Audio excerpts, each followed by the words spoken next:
허락하신 하나님의 말씀은 이사야서 51장 17절로 23절까지 말씀입니다. 여호와의 손에서 그의 분노의 잔을 마신 예루살렘이여 깰지어다. 깰지어다. 일어설지어다. 내가 이미 비틀거름치게 하는 큰 잔을 마셔 다 비웠도다. 내가 낳은 모든 아들 중에 너를 인도할 자가 없고 내가 양육한 모든 아들 중에 그 손으로 너를 이끌 자도 없도다. 이 두 가지 일이 내게 닥쳤으니 누가 너를 위하여 슬퍼하랴. 곧 황폐와 멸망이요 개근과 칼이라. 누가 너를 위로하랴. 내 아들들이 곤비하여 그물에 걸린 영양같이 온 거리 모퉁이에 누웠으니 그들에게 여호와의 분노와 내 하나님의 견책이 가득하도다. 그러므로 너 공고하며 포도주가 아니라도 취한 자여 이 말을 들으라. 내 주 여호와 그의 백성의 억울함을 풀어주시는 내 하나님이 이같이 말씀하시되 보라 내가 비틀거름 치게 하는 잔 곧 나의 분노의 큰 잔을 내 손에서 거두어서 내가 다시는 마시지 못하게 하고 그 잔을 너를 괴롭게 하던 자들의 손에 두리라. 그들은 일찍이 내게 이르기를 엎드리라 우리가 넘어가리라 하던 자들이라. 너를 넘어가려는 그들에게 내가 내 허리를 땅과 같게 길거리와 같게 하였느니라 하시니라. 이사야서 51장의 말씀은 바벨론 제국의 그늘 밑에서 신음하고 있던 백성들에게 주신 하나님의 말씀입니다. 하나님은 낙담하고 지친 백성들을 찾아오셔서 한갓 풀에 지나지 않는 사람들의 아들을 두려워하지 말라며 격려하십니다. 정말 두려움의 뿌리는 하나님을 잊어버리고 하나님을 모른 채 살아가는 것입니다. 13절 말씀에 너희는 잊었다. 너희를 지으신 하나님, 하늘을 펴시고 땅을 세우신 주님을 잊었다.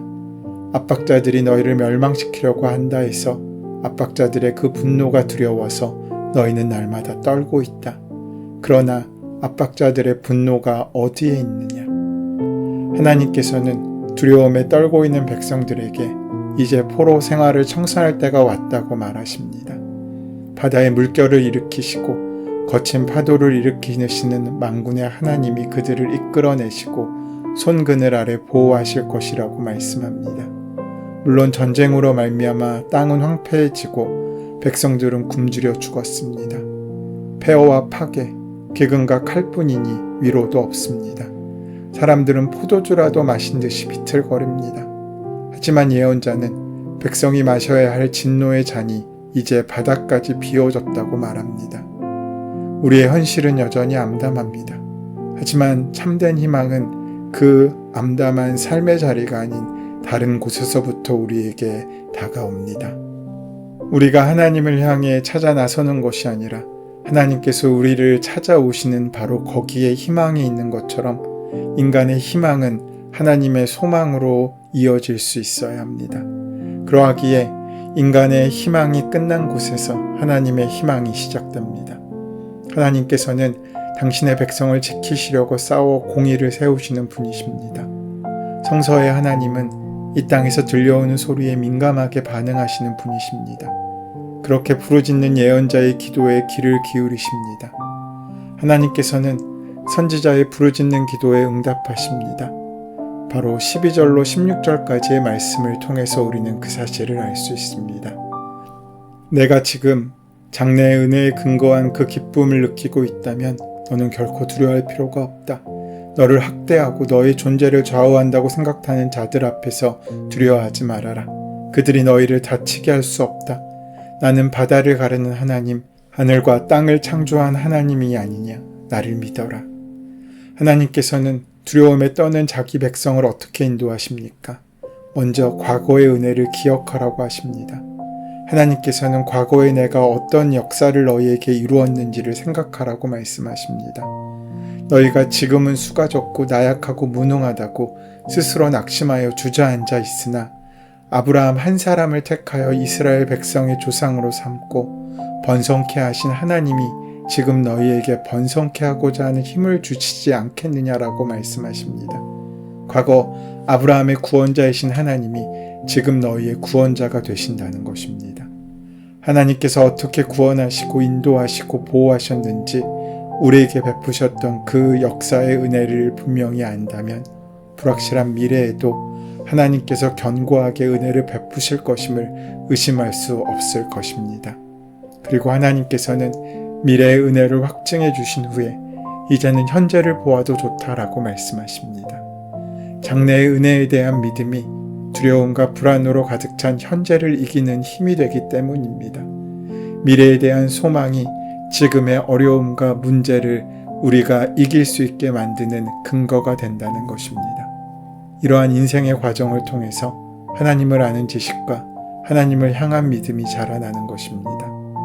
오늘의 현재와 다가올 미래도 과거에 하나님께서 놀랍도록 나를 지키시고 사랑하셨듯이 그렇게 함께 하실 것이라고 흔들리지 않는 믿음으로 하나님을 바라보고 있습니까?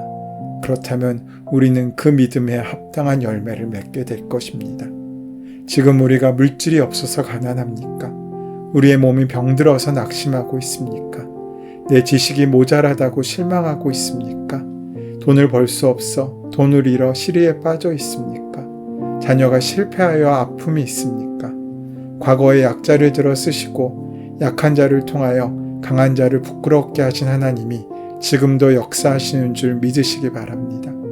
과거의 놀라운 구원을 베푸신 하나님을 기억할 때 오늘의 환난과 어려움 가운데에서 승리하고 구원받는 자녀로서 살아갈 수 있습니다. 우리가 완전히 무력하게 되어도 하나님이 우리를 안아주십니다. 하나님께서 우리 아버지가 되시기 때문입니다. 거기에 우리의 소망이 있습니다. 살다 보면 우리는 벼랑가로 내몰리는 것 같은 상황을 만날 때가 있습니다. 그때 우리 앞에는 두 가지 길이 있습니다. 하나는 뒷걸음질 치면서 쓰라린 고통과 혼란 속에 빠져드는 것입니다. 다른 하나는 이런저런 나름대로의 해결책을 버리고 하나님의 섭리 속으로 뛰어드는 것입니다. 이것이 바로 믿음의 길입니다. 바울 사도는 말합니다. 나의 나된 것은 하나님의 은혜다. 이것이 신앙인의 고백입니다. 잠언의 기자도 사람이 마음으로 자기의 길을 계획할지라도 그 걸음을 인도하시는 자는 하나님이라고 고백하고 있지 않습니까? 물론 우리는 우리의 나름대로 최선을 다해 살아야 합니다. 하지만 세상의 어떤 일도 하나님께서 허락하시지 않으시면 우리의 열심으로 이룰 수 있는 것은 없습니다. 땅에 씨앗을 심고 물을 줄 수는 있지만 그 씨앗을 자라도록 하시는 분은 하나님이십니다. 건강을 위해 운동을 열심히 할 수는 있습니다. 좋은 음식을 챙겨 먹을 수도 있습니다. 하지만 건강 그 자체는 하나님의 선물입니다. 아무리 치밀하게 계획을 세우고 아무리 열심히 준비한다고 해도 예기치 않은 사태 때문에 일이 틀어지는 경우도 많습니다. 노력한 것에 비하여 더 많은 것을 거둘 때도 있습니다. 그럴 때마다 우리는 하나님의 뜻이 어디에 있으신지 여쭤보아야 합니다. 하지만 반대로 아무리 어려운 상황이라고 하더라도 하나님께서 허락하시면 가능한 것입니다. 상황은 변합니다. 환경도 변합니다. 사랑하고 믿었던 사람도 변합니다. 그렇게 변하는 것들, 영원할 수 없는 것들을 목적으로 사는 삶은 어려워질 수밖에 없습니다.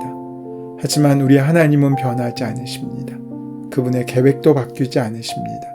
우리가 믿고 붙잡을 것은 우리의 계획도, 경험도, 지식도, 사람도 아닌 바로 하나님 한 분이십니다. 그 하나님이 우리 곁에 계심을 잊지 마시기 바랍니다. 믿음의 반대말은 불신앙이 아니라 절망과 낙심입니다. 믿음이란 자기가 가장 귀하다고 생각하는 것을 힘껏 잡고 놓지 않는 것입니다. 우리가 하나님을 믿지 않을 때, 하나님을 망각할 때 우리는 하나님을 붙잡는 대신 욕심과 두려움에 사로잡혀 결국 실패하게 됩니다. 삶에 문제가 있는 것은 당연한 일입니다. 하지만 우리는 문제에 짓눌려 사는 존재가 아니라 해답이신 하나님과 함께 동행하는 믿음의 삶을 살아가는 존재임을 기억해야 합니다. 하나님이 우리를 품에 안고 계십니다. 자기 아들을 아는같이 이스라엘을 해방의 땅으로 인도하신 하나님이 지금 우리와 함께 계십니다. 그래서 우리는 절망의 상황에서도 희망의 노래를 부를 수 있는 것입니다. 분명 넘어질 수밖에 없는 연약한 우리를 구원하시려고 주님께서 오셨기 때문입니다. 포로된 것 같은 빈곤함이 내게 있습니까? 높은 성벽 같은 문제들이 나를 가로막고 있습니까?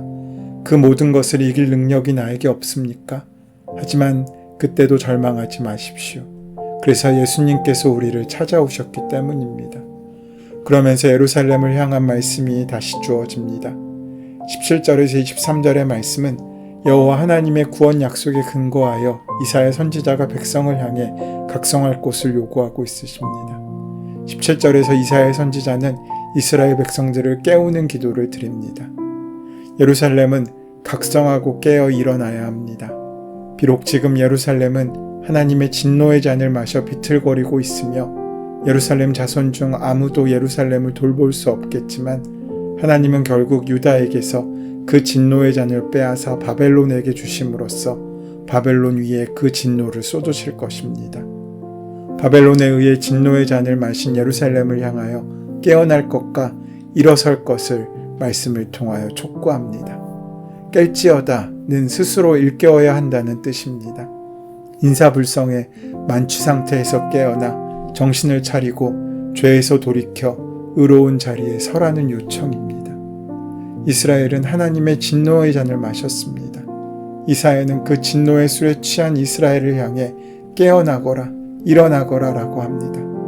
하지만 비참한 진노의 잔을 마신 이스라엘을 구원할 자가 그들 가운데는 없었습니다.